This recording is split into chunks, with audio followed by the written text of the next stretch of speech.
Hi, Rachel. Hi. What's your name? I'm Rachel. What's your age? I'm 28. And what is your passion in life? Right?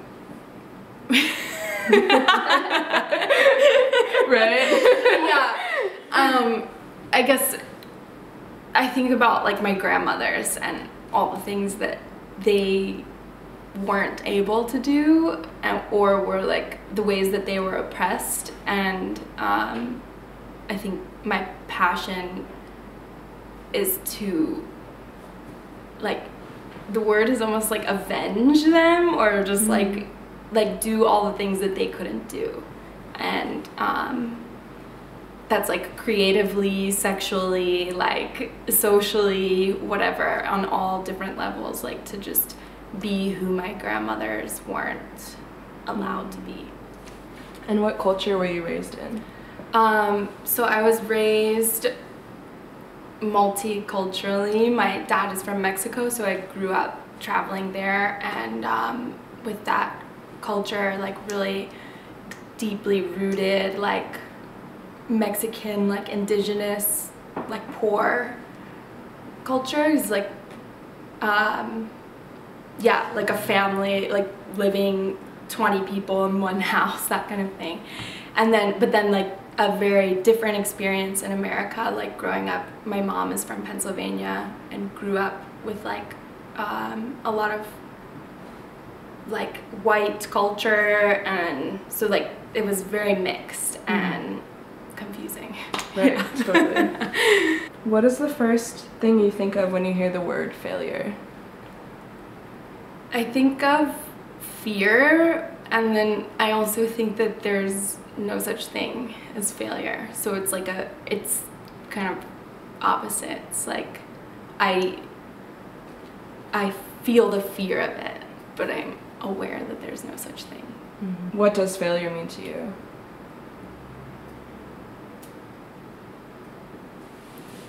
That's so big. It's such a big thing, because it can be on so many different levels of like your life, you know. Not expressing myself authentically. Mm-hmm. Do you think that the culture you grew up in influenced the way that you think about failure? Totally. Yeah.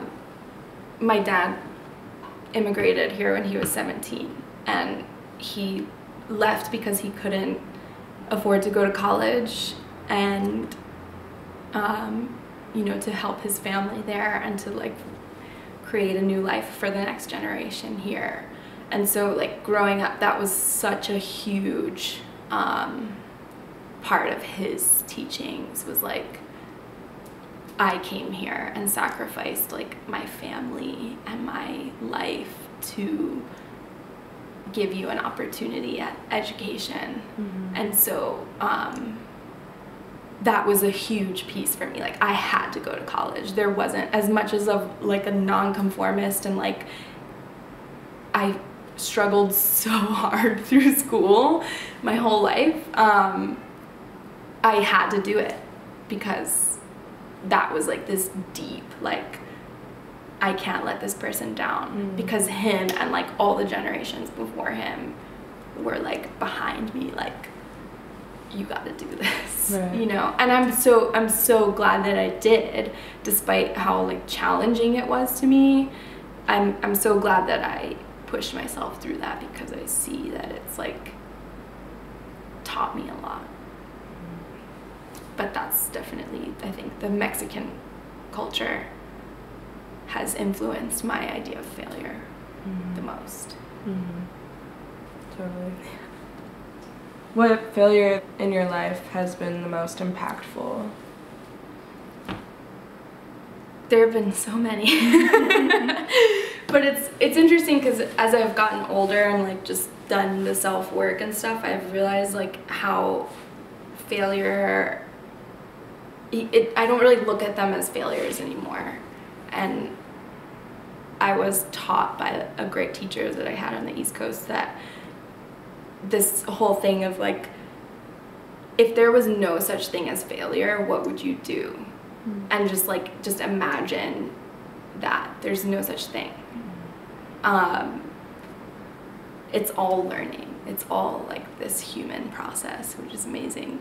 But having said that, I'm definitely, I guess like the biggest challenges that I face in my life, or like since I've moved to LA, I just like kind of packed all my shit and like faithfully like drove across the country and had no like money or didn't know anyone or anything, so I like kind of tried to hit the ground running, and I hit a point where like I had been working and things had been going really well, and that just the nature of freelance is that like then things can suddenly stop, and I didn't know enough people to be like, okay, cool, like now I'm just gonna call up this person and ask them if they have something for me to do. Like I didn't have that established yet, so I had to go back into like working in food service and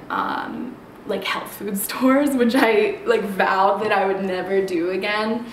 And so that was pretty like soul crushing for me, where I was just like, okay, well fuck, like I'm totally poor and I need to like work this shitty job and be treated like shit by like West Hollywood like famous people trying to get a $40 latte.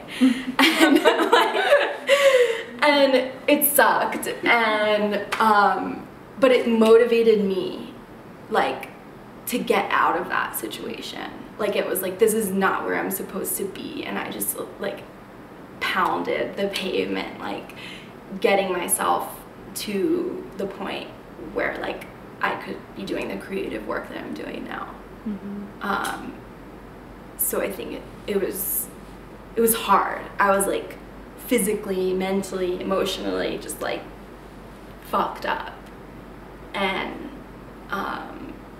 it took a lot to get out of that space. It took a lot, and I still like feel myself like that was like a year ago, and I still, you know, coming back around on that cycle today. Like I'm like, oh, this time last year that was where I was at, and the fear is still there. Like the fear is like, oh shit, like okay, well I'm not in that place, but the pattern of thinking is still there.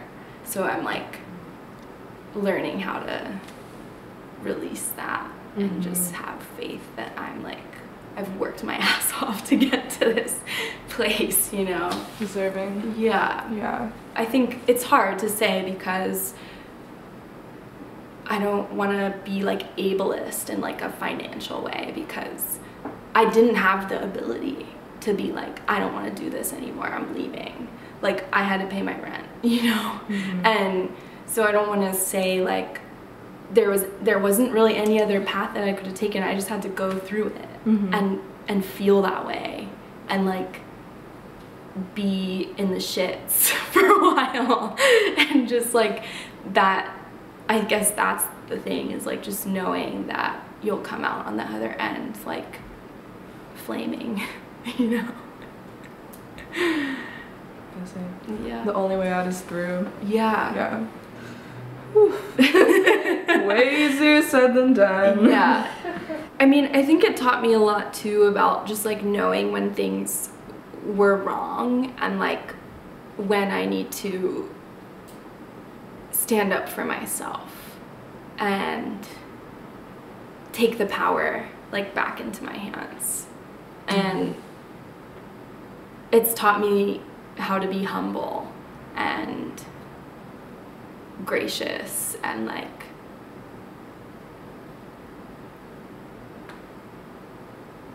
grateful for what I have now. Mm-hmm.